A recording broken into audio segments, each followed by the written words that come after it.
Halo anak-anak, hari ini kita akan belajar materi tentang diri dan keluarga di tengah lingkungan sosial yang merupakan materi bab 1 di pelajaran IPS Kurikulum Merdeka.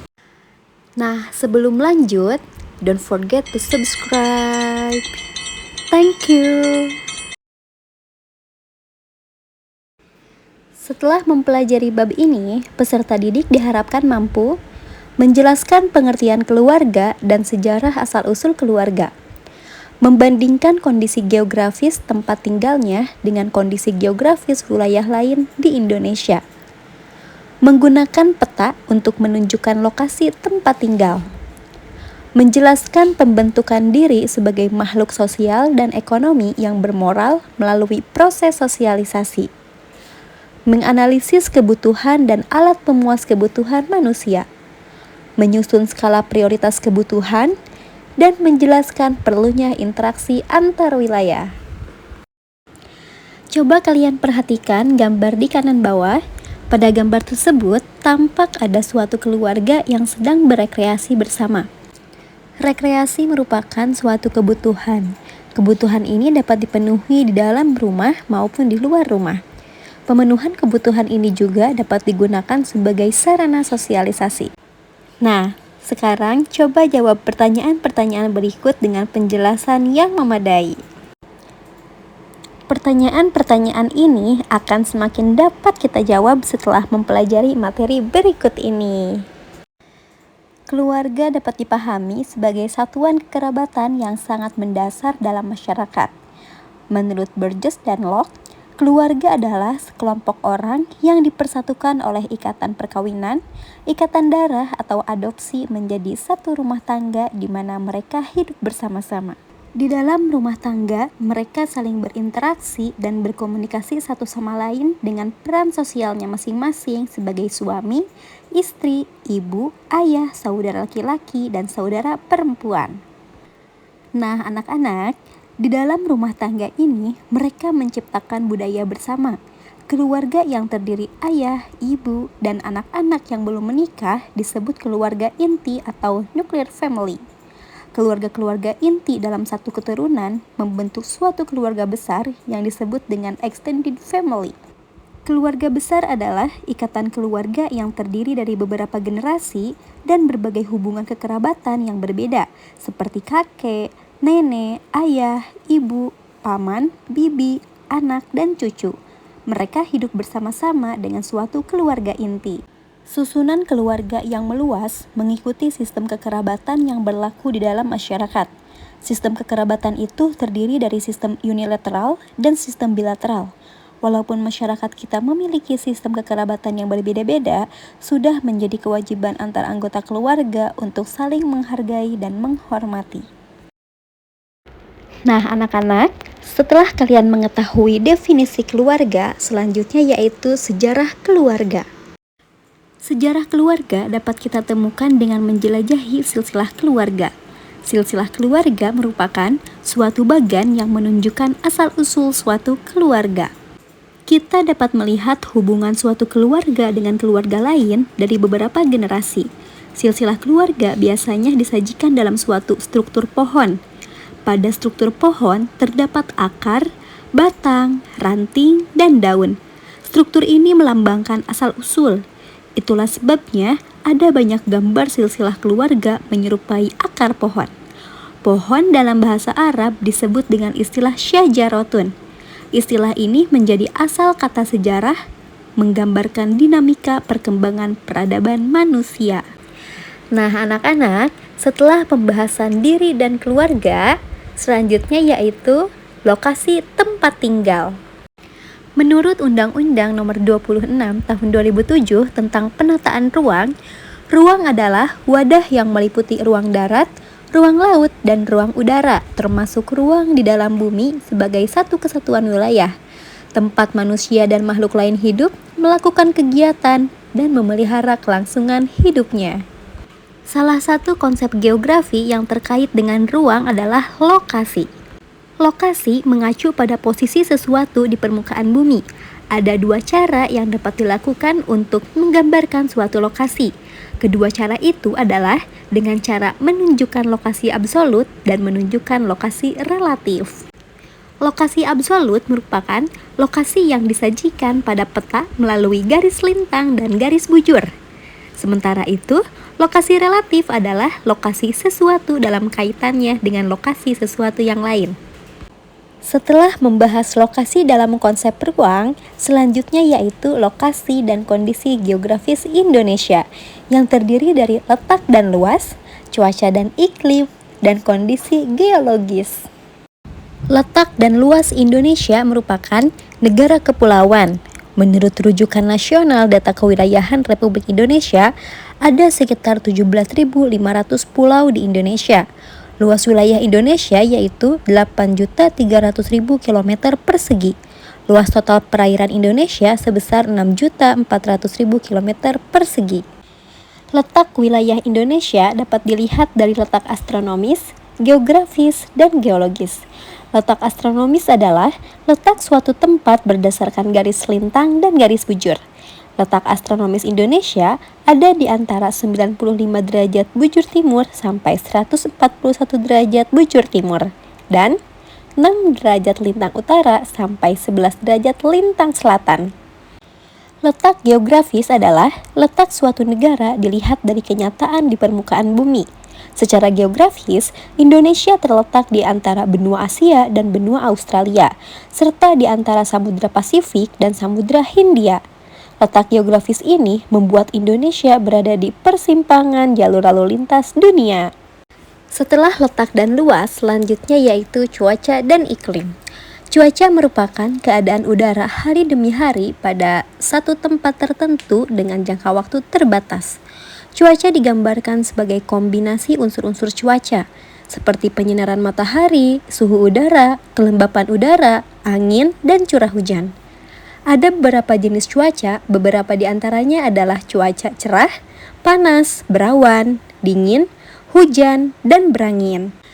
Keadaan cuaca yang terjadi secara umum di suatu wilayah yang luas dalam periode waktu yang lama disebut dengan iklim. Iklim muson, iklim tropis, dan iklim laut merupakan iklim yang ada di Indonesia. Setelah cuaca dan iklim, selanjutnya ialah kondisi geologis. Secara geologis, posisi Indonesia adalah 1. Indonesia terletak pada dua paparan, yaitu paparan Sunda dan paparan Sahul, serta daerah zona transisi yang terletak di antara keduanya. Kondisi ini menyebabkan keanekaragaman hayati di Indonesia cukup tinggi. 2. Wilayah Indonesia terletak pada pertemuan tiga lempeng besar, yaitu lempeng Indo-Australia, lempeng Eurasia, dan lempeng Pasifik. Pergerakan lempeng-lempeng tektonik ini menimbulkan cekungan basin atau sedimentary basin yang dapat menyebabkan endapan mineral yang menjadi sumber barang tambang dan mineral. Di sisi lain, pergerakan lempeng ini menyebabkan gempa bumi di beberapa wilayah Indonesia. Ketiga, wilayah Indonesia merupakan pertemuan dari dua deretan pegunungan lipatan muda dunia, yakni rangkaian Sirkum Pasifik dan rangkaian Sirkum Mediterania. Hal ini menyebabkan di Indonesia ada banyak gunung berapi. Sebagian besar gunung berapi itu masih aktif. Letusan gunung berapi ini menjadikan tanah di Indonesia subur karena memiliki unsur hara yang tinggi. Nah, anak-anak, setelah kalian mengetahui lokasi dalam konsep ruang, lokasi dan kondisi geografis Indonesia, selanjutnya yaitu menemukan lokasi dengan peta. Materi yang akan dibahas diantaranya ialah definisi peta, fungsi peta, jenis peta, dan komponen peta. Lokasi Indonesia tidak dapat dipisahkan dari lokasi yang lain.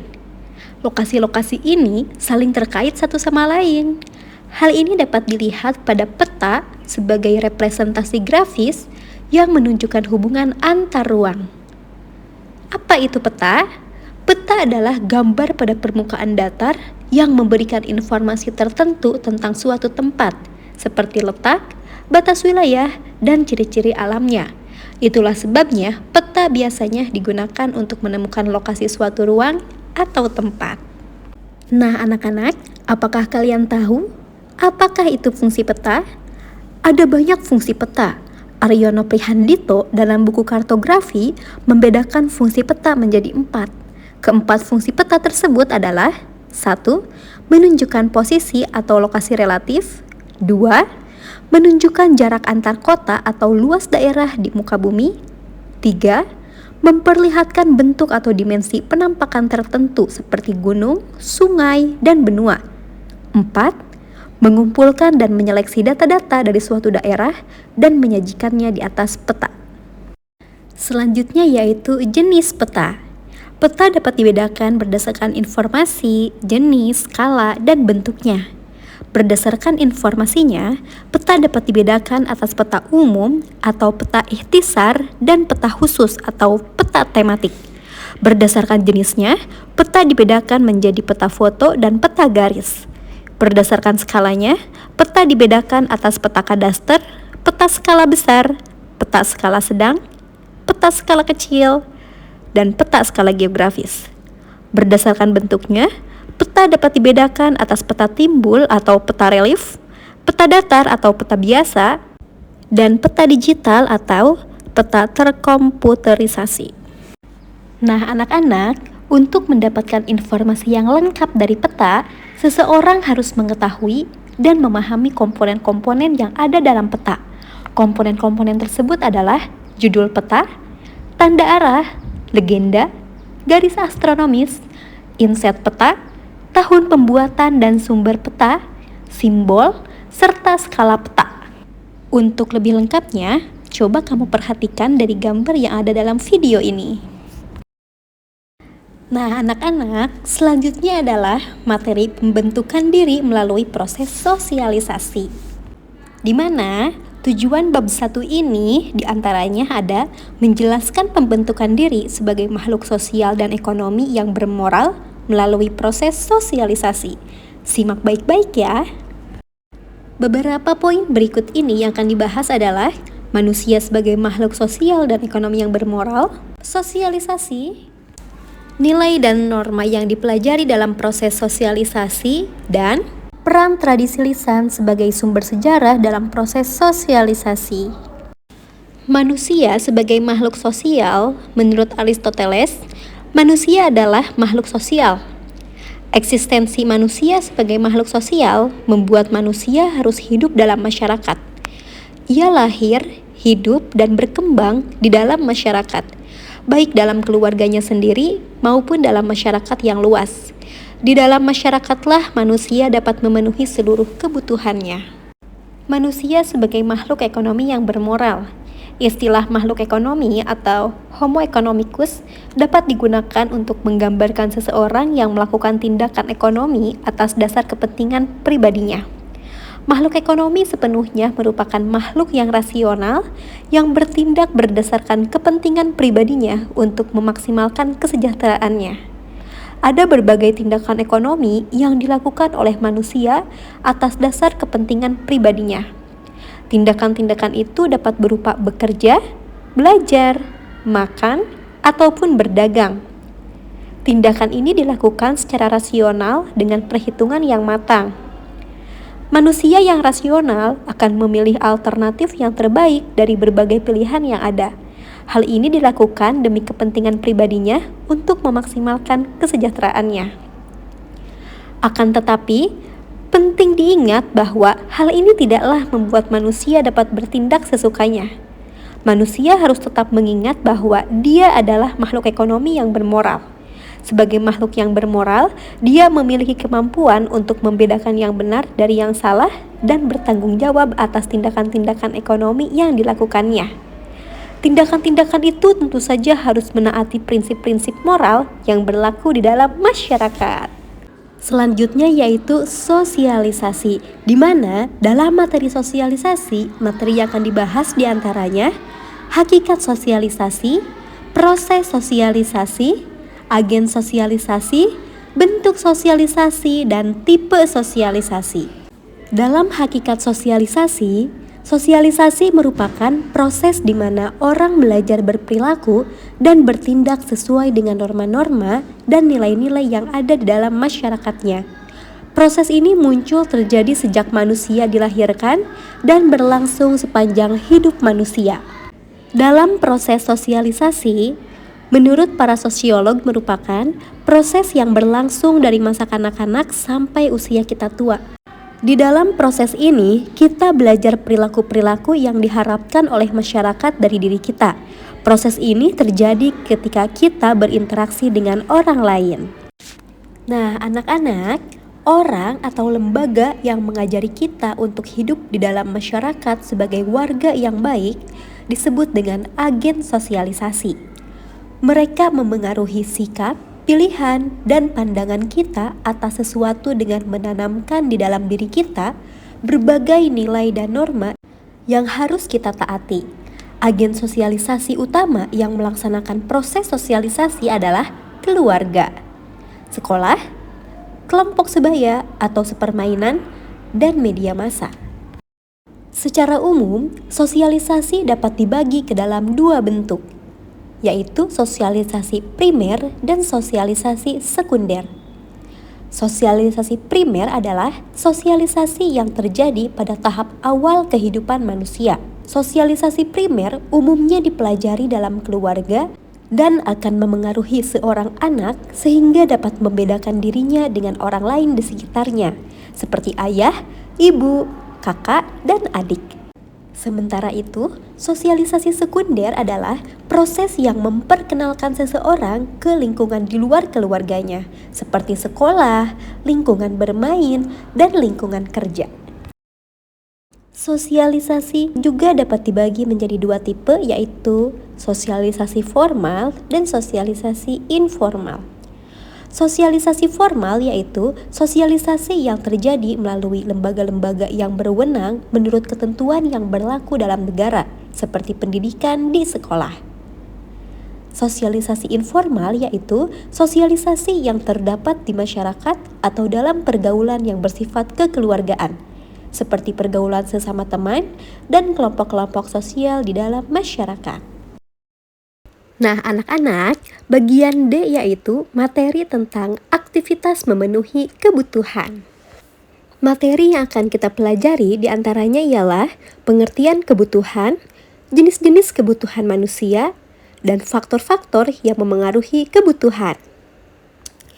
Kebutuhan adalah segala sesuatu yang perlu dipenuhi oleh manusia dalam hidupnya. Contohnya, kebutuhan akan makanan muncul saat kita merasa lapar. Kebutuhan akan minuman muncul saat kita merasa haus. Kebutuhan berbeda dengan keinginan. Kebutuhan adalah barang dan jasa yang harus ada untuk menjaga kelangsungan hidup manusia. Misalnya air, makanan, pakaian, dan tempat berlindung. Sementara itu, keinginan adalah barang dan jasa yang diharapkan untuk dimiliki. Namun, barang dan jasa tersebut bukan sesuatu yang harus ada agar manusia dapat bertahan untuk hidup. Contoh keinginan antara lain mainan dan jam tangan mewah.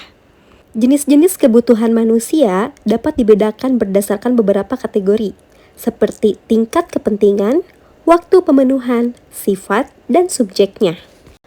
Berdasarkan tingkat kepentingannya, kebutuhan manusia dapat dibedakan atas kebutuhan primer, kebutuhan sekunder, dan kebutuhan tersier. Berdasarkan waktu pemenuhannya, kebutuhan manusia dapat dibedakan atas kebutuhan sekarang dan kebutuhan yang akan datang. Berdasarkan sifatnya, kebutuhan manusia bisa dibedakan atas kebutuhan jasmani dan kebutuhan rohani. Berdasarkan subjeknya, terdapat dua jenis kebutuhan manusia, yaitu kebutuhan pribadi dan kebutuhan sosial. Terdapat sejumlah faktor yang memengaruhi kebutuhan tersebut, diantaranya tempat tinggal, pendidikan, usia, pendapatan, dan selera. Berbagai kebutuhan manusia dapat dipenuhi dengan alat-alat pemuas kebutuhan. Dalam ilmu ekonomi, alat-alat pemuas kebutuhan terdiri atas barang dan jasa. Alat-alat pemuas kebutuhan dapat dikelompokkan berdasarkan kelangkaannya atau cara memperolehnya, hubungannya dengan benda lain, tujuan penggunaannya, dan proses pembuatannya.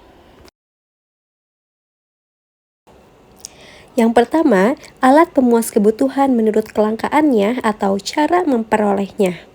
Berdasarkan kelangkaannya, alat pemuas kebutuhan dapat dibedakan atas benda ekonomi dan benda bebas.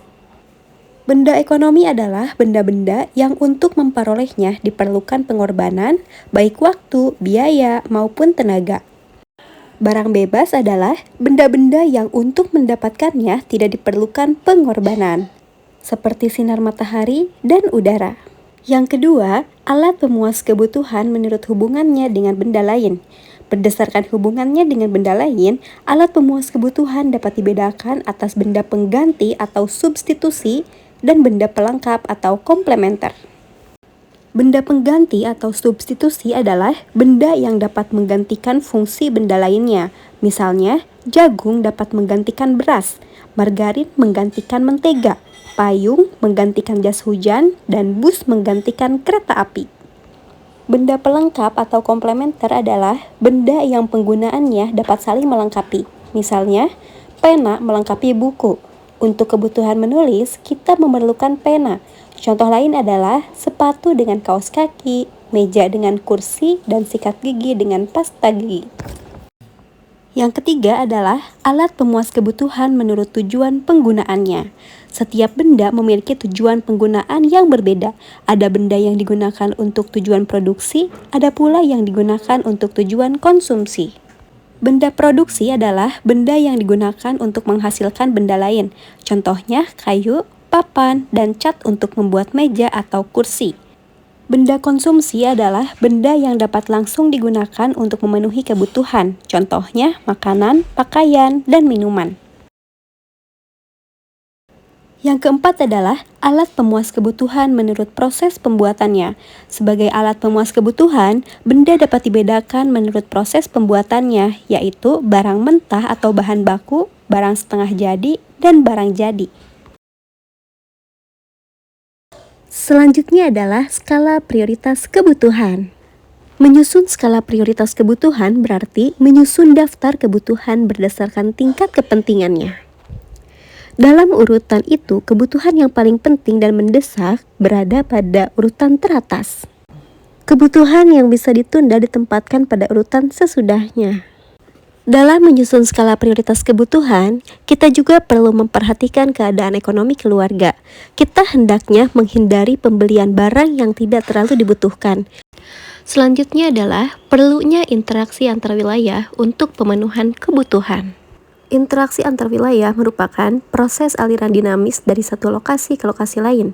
Hal ini merujuk pada lalu lintas manusia, barang, maupun informasi. Menurut Edward L. Ullman, ada 3 hal yang menyebabkan terjadinya interaksi antar wilayah. Ketiga hal itu adalah kesempatan antara atau intervening opportunities, kemudahan transfer atau transferability, dan saling melengkapi atau complementary.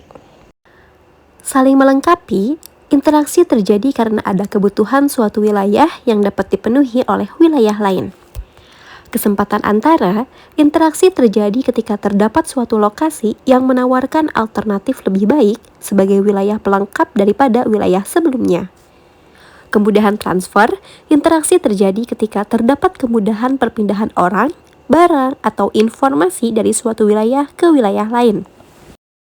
Nah, anak-anak, materi bab 1 tentang diri dan keluarga di tengah lingkungan sosial telah selesai. Thank you. Don't forget to subscribe.